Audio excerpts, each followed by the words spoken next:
Alright folks, through with finals, and today we're going to save your mother. Not my mother, no, Mama Snow is going into a nursing home first chance I get. Now I want to make something clear here. I did post a review of this game on the store page already. It was a paragraph of me comparing it to Undertale, and the developer rightly criticized my review.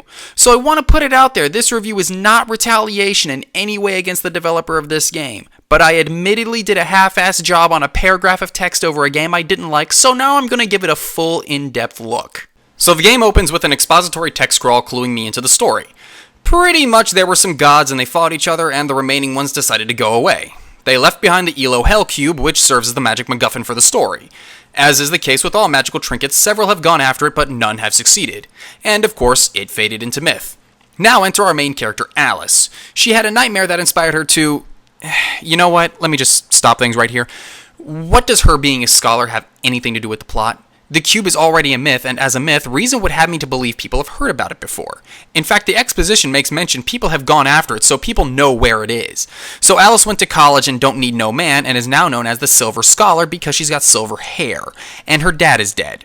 Now, mind you folks, I've played through this game once already. Admittedly, didn't beat it because I was getting close to Steam's 2-hour refund limit and I wanted my money back for this one. But none of the information we've just gotten about Alice makes any difference. Just tell us her mom is sick. And she's going after the MacGuffin. That's all we need. Don't have us wade through this muck. Well, if you're so smart, Mr. Snow, what would you have done? I'm glad you asked. What the developer gives us is a bland background behind some boring-sounding exposition. What we're seeing here is the opening scene. The opening scene is supposed to catch the attention of the player, and this one is boring because there's nothing happening. So the developer wants to tell us about some war of the gods. How about actually showing us conflict between gods? You could be as cool as old school Final Fantasy and have sprites bashing into each other in the background, maybe with some little sprite fires. Or even just a still shot of a bunch of dudes trying to murder each other would be better than what you got. Progressing into the nightmare, instead of a fadeaway to Alice waking up, how about you have the background getting darker and darker while talking about this demon, and you see some red pixelated eyes coming from a shadowed being until suddenly a flash of red and a creepy face. See?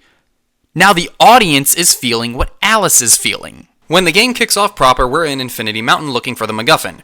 The game puts you through a few different dungeons where you shuffle around a puzzle until you get to the boss fight. There are no random encounters in this game, instead you can see your enemies and avoid them. For the most part. Now the battles take place in a bit similar to Chrono Trigger, where the battle script overlaps the current map and you can fight without having a swipe away. From there, you basically use the ATB system from the Final Fantasy games, just sped up drastically. There was only a brief pause in between each of my turns, and I actually liked this. It sped up the game and let me go through things faster. Aside from the combat, the dungeons are supposed to stand on their puzzles and secrets. The secrets are little chests you find in different nooks and crannies and give you pictures for your photo album. Again, let me stop you here. The photo album is an advertised draw to the audience into buying the game, and I have an issue with that. Offering artwork is a bad way to reward the player. The reason is simple, as it has nothing to do with the gameplay. You can go Google search the images and experience the primary reward of the game without having to play it. That sort of defeats the purpose, doesn't it? The first level, I feel, is a perfect example of how boring the game is. Without the incentive to carefully scour the area, I was able to whiz by it in about 5 minutes. There's a fishing minigame to play and some treasures to find, but none of it felt worth participating in because the rewards I found were so arbitrary.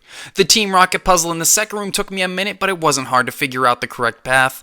Enemies can be easily avoided save for one, and the enemy you have to fight dies in one hit to your fire spell. Now, I don't mind being able to avoid enemies, as doing so is the player saying, I'm gonna fight the boss less prepared, but get through it faster. But it doesn't matter. All you have to do to kill the giant spider boss is spam your fire spell. Again, the game is failing to hook me into wanting to play it for longer than the 2 hours Steam dictates for the refund. As far as the levels themselves go, the one I want to make an example of is the second level. Did you ever play the game where the floor was lava as a child? Maybe you had a sibling who kept trying to push you into the lava, but did you ever force yourself into the lava? This game does. There are multiple segments in the beginning of the second level where you are forced to traverse over a small lava strip to progress, and this is unfairly damaging the player. Because it doesn't matter what the player does with their ingenuity to avoid damage, as it will not happen. I can justify forcing the player over one lava pit, maybe. It'll teach us it deals damage and shows us what to look out for. I am all for having damaging strips of land act as a shortcut to traverse the level more quickly at the cost of preparedness. But this right here is just poor level design. Another pet peeve I'm having with the game is it's tagging itself as having a female protagonist. This is actually an episode of Look in the Snow Globe I'm writing, but this game is an example of poorly using that tag.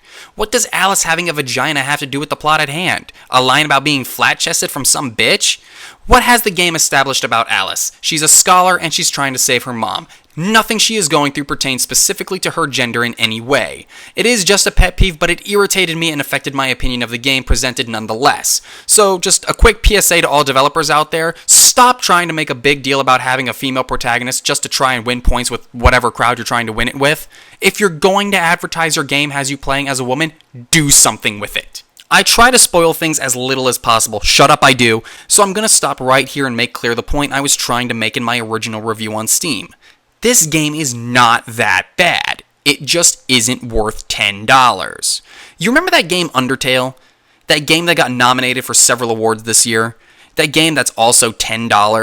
To all indie RPG makers on Steam, I have to be the bearer of bad news. Undertale is the game which you will all be compared to for the foreseeable future. It raised the bar of quality for what the consumer should be getting out of their $10. I'm so sorry, but a couple quick dungeons, questionable level designs, boring characters, and an uninteresting story do not reach that bar.